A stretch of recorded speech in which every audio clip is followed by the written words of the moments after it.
Let me preface all of that by saying I'm a rabid Salem College alumna, and I think the institution has been really important to the growth of Winston-Salem.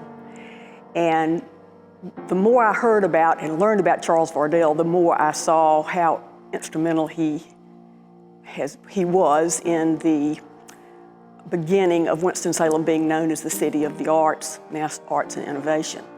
And if it hadn't been for him, this music school would not have been as well known. He started the symphony here.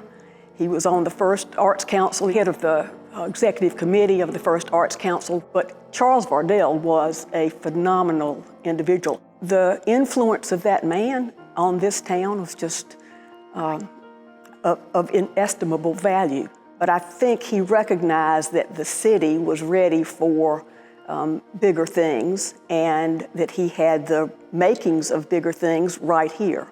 So when I learned about his, starting the symphony, it was very cool. A couple of years ago, the symphony celebrated its 75th anniversary, and Margaret Sandreski, his daughter, celebrated her 100th birthday. So those two things kind of coinciding was really sort of interesting.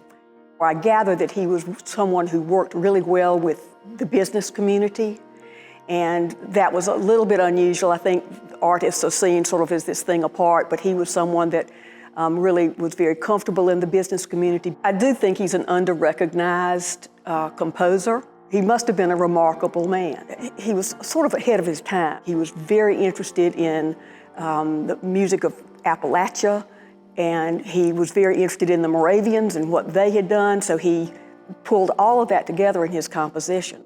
And a lot of really notable musicians spoke of him as this very important musician in that period of time.